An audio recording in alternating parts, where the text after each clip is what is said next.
Well, I was wrong. I never thought it could happen again. But here we are. It is the year 2026, and I find myself absolutely obsessed with Hunter x Hunter. The very same manga slash anime that brought me to the dance, this whole YouTube thing.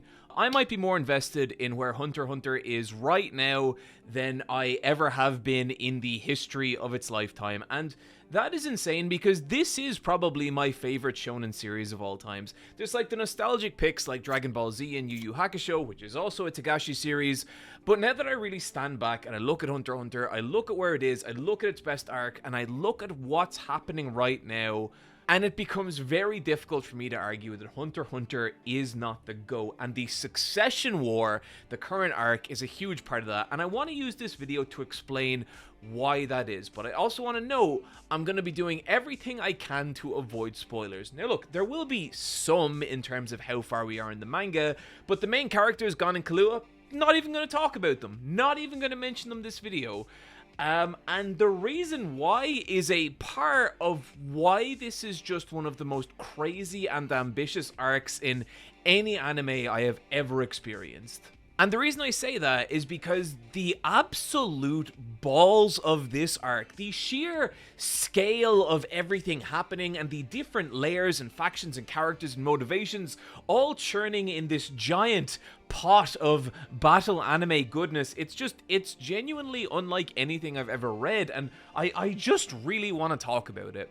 See, I think my favorite kind of arc in shonen is what I call a chaos arc. It's less so like your good guys versus your bad guys, and it's more so all these like big, like different factions and characters all getting mixed up in this massive giant conflict in a way that's just so delightful to watch play out. I'd say the York New City arc from Hunter x Hunter is like a perfect example. No real kind of good or evil, just a lot of crazy shit from a lot of different like sides, and them all kind of like ping-ponging off each other. Shibuya Incident would be another really good one. I would say that the recent Egghead Island from One Piece would be a really good example of a chaos arc.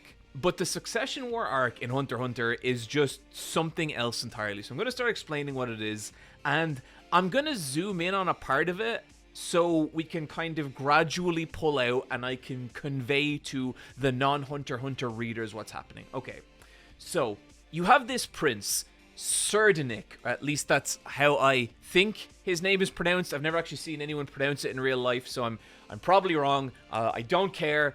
Correct me in the comments. It's good for engagement, damn it. And he is being taught Nen by this hunter called Theta. And Nen in Hunter x Hunter's world, it's chakra, it's soul pressure, it's magic. It's the things that lets the characters do these supernatural shenanigans that lets them battle the way they do.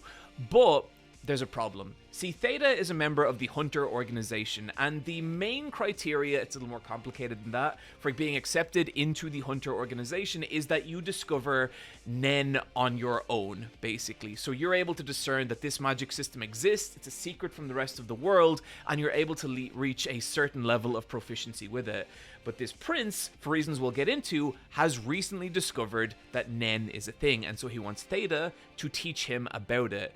But the problem is Theta's been watching Serdinik, and she knows this guy is a fucking monster. Like, full-on collector of humans, genocidal psychopath. Just one of the most dangerous people in the entire world, who already has, like, all these kind of royal powers at his disposal. And she knows that if Serdinik learns Nen, he will become an even greater threat to the world. And so she resolves to teach him very badly. She's only going to teach him the parts of Nen that like don't really work that well in terms of like being able to hurt others, and like just how to kind of like teach him Nen in like the most decrepit kind of safe way possible as to not make him a more dangerous character than he already is.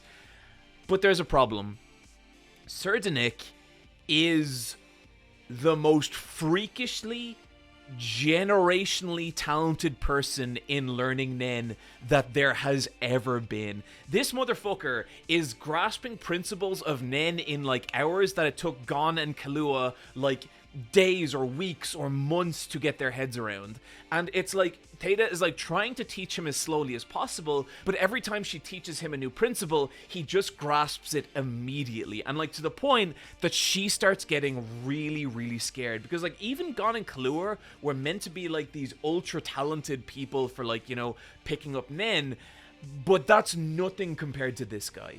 In fact, he's so good that his ability awakens, and his ability is so fucked up compared to the rest of the Hunter x Hunter universe. This guy can basically predict 10 seconds into the future and then kind of like change what he's going to do and alter that future to his liking. So the way they show this is that someone points a gun at him, they're about to shoot him, and if he didn't have this ability, they would have shot him. But because he has this ability, he's able to move out of the way of the bullet and like basically change his fate.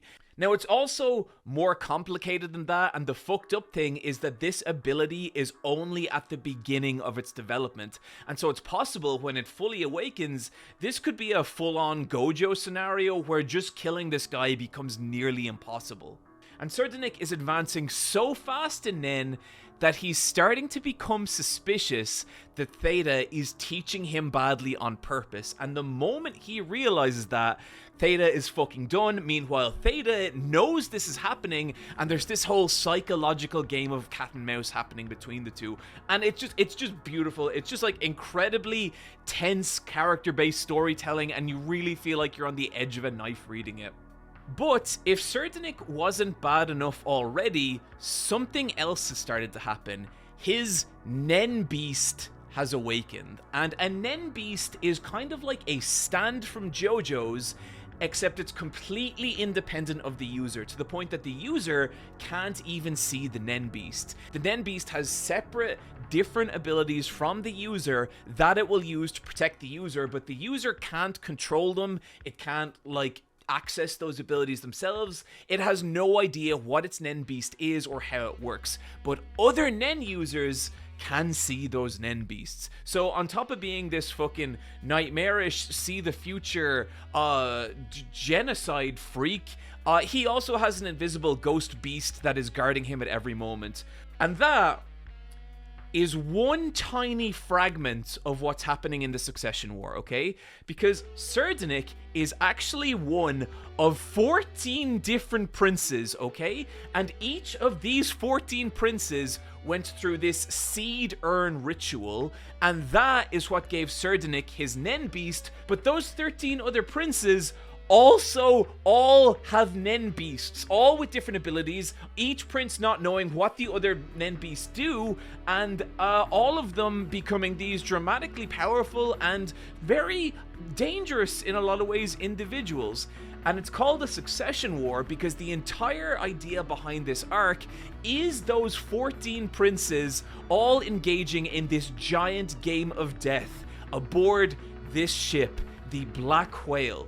Each one of them has their own personal bodyguards, servants, and members of the Hunters Association that are guarding them. So in other words, previous characters from Hunter x Hunter. You have Melody, you have Kurapika, you have that dude who I think writes poems and knows karate. He has like a pompadour thing. He's pretty cool. I like him.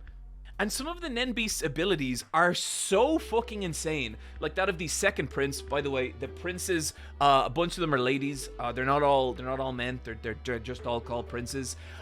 She has this ability where when someone kills her, out of her dead body emerges what I can only describe as a giant cartoon cat, and then that cat kills the person who kills her and uses their life essence to bring her back to life, making her functionally immortal. How would that work versus Serdenik's power of seeing the future? I don't know, but basically every single one of these 14 princes has an ability that fucked up and broken, and it's like watching them all crash into each other aboard this giant ship. And where Kurapika comes into this specifically is he is the bodyguard for the 14th prince, and the 14th prince is just a little baby called Wobble. And Wobble is just completely defenseless in this whole thing. Wobble does have a Nen Beast, but where I am in the manga, which is nearly caught up but not quite caught up, nobody knows how Woble's Beast works. There's actually a bunch of princes where no one is quite sure what their Nen Beasts do. There's this other one where it's like a giant coin, and every day it produces a coin, and when it produces a new coin, the value of the old coin goes up, and the king is able to hand those coins out amongst the subject. What do the coins do? No one knows, but there is a coin-shaped mouth on the Nen Beast that in theory you could insert those coins into, and maybe something happens when you do. I don't know.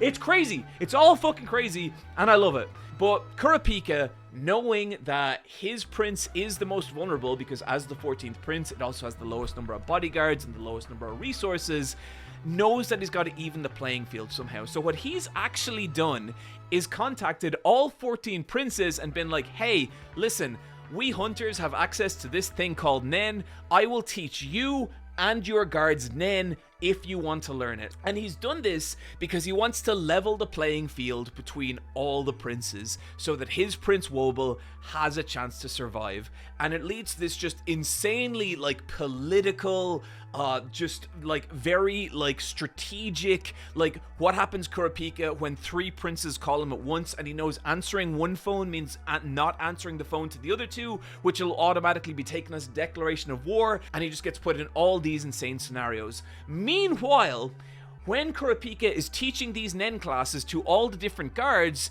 there is a killer among his class. Every day, one person dies at his Nen class. And so now, not only does Kurapika not only have to convince the other princes that he is not killing their men on purpose, he needs to find out who is doing this and why. And there's all these weird clues. The people who die, there's like weird holes in their body, and it only happens when they're by themselves.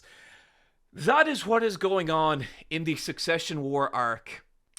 On the top floor of the ship, because there's actually 4 other floors, all of which have their own storylines playing out at the same time as the Succession War. Because below deck, in the other 4 floors, there is this entirely different storyline playing out. And particularly, a war between 3 Mafia families. And 2 of these Mafia families are kind of what you'd expect. They're into, like, you know, organized crime and, like, ruling, just grasping as much power as they can get. But one of these families, the Hale Lee family, is a little different. See, this family is headed by a lady called Morena. And Morena has this philosophy that the world is just abjectly terrible and we need to wipe humanity from it. Like real kind of, you know, classic standard humanity is evil and must be erased kind of mentality. But the problem, and what's so interesting about this character, is her Nen ability, Contagion. And Contagion means that she can basically infect anyone that she kisses, up to 22 people with Contagion. And once she kisses them, they kind of fall under her influence. But it's more complicated than that. You see, once she kisses you, you can essentially level up. By killing someone, you gain a level. A normal person is worth 1 point, so if you kill a normal person, you level up to level 2. A Nen user is worth 10 points, so if you kill a Nen user, you level up 10 levels. And a prince is worth 50 points, meaning that you would level up 50 points. When you reach level 20, that will unlock your Nen ability, and that Nen ability is going to be based solely on your own wishes and desires. So if you really wanted the ability to stretch like rubber like Luffy, and you just believed that and you killed 20 people after being infected with Contagion, that would mean that you would now likely develop the ability to stretch like rubber.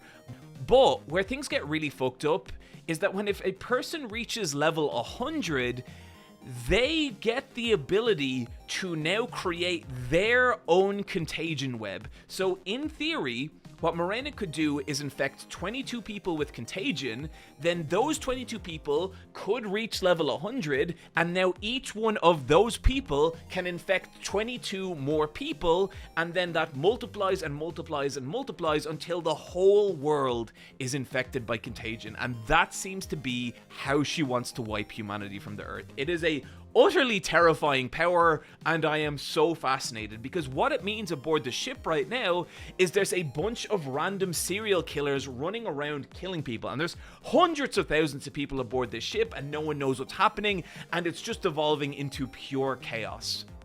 But amidst that pure chaos, we have the coolest group of motherfuckers who ever did walk this earth, the Phantom Troop. If you saw my video 10 years ago about Hunter x Hunter and why I love it so much, there was an entire section on the Phantom Troop. Just this absolute, completely, like, I don't know what you'd call it, like, neutral, chaotic, evil faction of just the biggest badasses in the Hunter x Hunter universe. And what you get so much of in this arc is watching them try and figure out everything that's happening and align themselves with different Mafia dons and princes, and like, it's just so fascinating watching like this completely chaotic entity thrown into the middle of this giant succession war, Mafia power struggle, and seeing how they function. Because the thing is, the Phantom Troop are here for a reason, and that reason is Hisoka. Basically, Hisoka has taken to hunting different members of the Phantom Troop and killing them after previously being a member himself. And so now they know Hisoka is somewhere aboard this ship. They know he's on one of the 5 floors and they want to find him and take him out. Okay, I kind of need to talk about a little bit of Hisoka spoilers here. I'll be as vague as I can, but if people want to avoid it, I will get Fox to put the numbers, the time thing on the screen now. Basically, after being killed by Crollo, Hisoka used his Nen to, like, resuscitate himself after his own death. The only thing there is that Nen gets dramatically stronger after its user dies. So basically, Hisoka has, like, multiplied his own Nen to the point that he is an absolute fucking maniacal killer now, to the point that even members of the Phantom Troop can't really deal with him.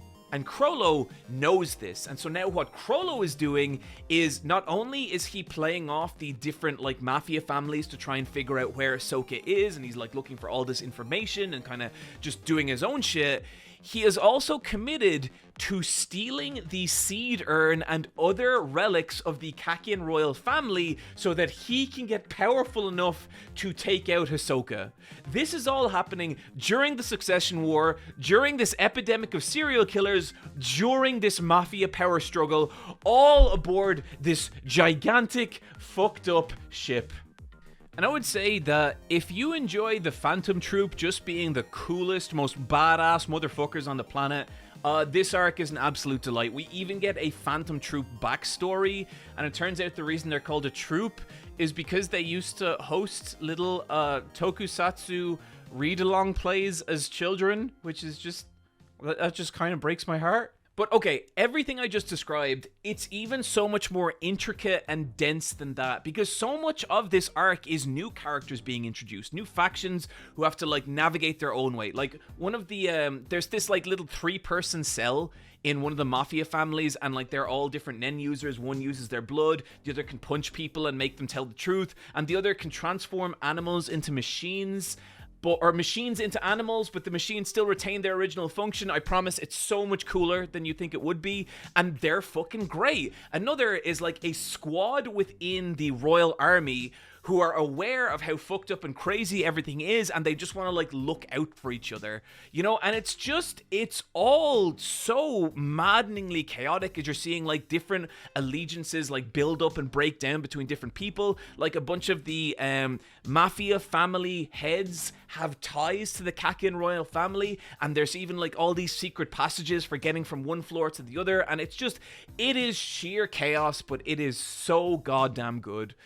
But this is not even like the most overarching thing that's happening, because where this ship is headed is towards the Dark Continent. It is towards the scariest place in the entirety of the Hunter x Hunter universe. The Dark Continent is a place where no one actually knows what's there. It's completely unexplored, it's completely undocumented, and the only things that we know about it are basically parts of it where, like, people have managed to return with these really fucked up and strange relics. I think the Seed Urn might be one of them, but I could be actually wrong about that. It's all really complicated. And so the reason these royal family and all the Mafia people and everyone else is headed to the Dark Continent is because they want to stake claim to the Dark Continent. They want to carve out their own pieces of, like, that country. And the man at the head of all that is beyond Netero. Isaac Netero, previous head of the Hunter Association, and the only human that could stand up to the Chimera Ant King for any length of time.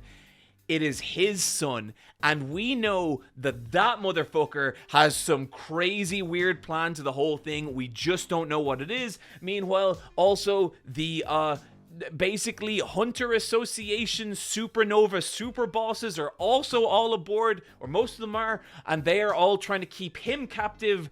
And it is just this absolutely spellbindingly set up story where there's just so much happening all the time. And I think what it really represents to me, and I think maybe why it's been building such momentum among fans in the last, I'd say, year or two, is that I feel like if you're a part of the Hunter x Hunter fandom, the last 2 years have been this whole kind of process of everyone kind of looking around at each other and just being like, this shit, it still rules. This is still fucking great. This arc is making me feel like York New City felt. You know, this arc is making me feel like the Chimera Ant arc felt. Hell, this is making me feel similar to, you know, like when I read Chapter Black back in the day, or like the Dark Tournament, or just all these like classic era arcs. And I just feel like, you know, it's worth acknowledging it, because so often it's like, you know, you don't appreciate how good something is when it is good. And like, yes, there are problems. Occasionally you turn to a page and it's literally a wall of text. You know, it's well, not quite literally, but nearly literally. Like, there's so much reading to do here, and if you really want to get the most out of it, there's so much rereading and going back and just understanding different characters' motivations and powers and strategies, and like, so there is a lot of that. Like, this arc is a huge commitment. This is not like a kind of Demon Slayer thing where like it's all fairly simple, and I'm not even saying that as a diss to Demon Slayer. I like Demon Slayer. It's just, you know, Demon Slayer's strength is that it's great at being good. It's a simple, good shonen manga, and I like it for that. This is not that. This is complicated. This is you trying to unravel all these different strands and figure out how they fit together. But then when you do, and you see where the story goes, it is just some of the most rewarding storytelling I have ever experienced. And so, yeah, I really love it. Inevitably, it does raise the question of like, well, like, when is this shit gonna resolve, you know? Because at this point, we're going at about a speed of around 7 or so chapters a year. But look, what I'll say is, we don't know, you know? And I would say that, like, I think a part of why it takes Togashi so long is because the story is this in-depth. And, like, even on the subject of, like, all the kind of walls of text and everything, I don't know how you tell this story without that level of detail. Unfortunately, I think it's just part of the game. But yeah, I just wanted to make this video because I really feel like there's something special going on in Hunter x Hunter at the moment. And if you have not experienced Hunter x Hunter and this video has not convinced you, maybe go back and watch the very first video I ever made. Please don't make fun of me in it. But yeah, I think I'm just happy to be in a timeline where Hunter x Hunter is still fucking great and we are still experiencing a story of this caliber. Okay, that's everything. Go buy some t-shirts at eyepatchholes.com. Yeah, I love you. Goodbye.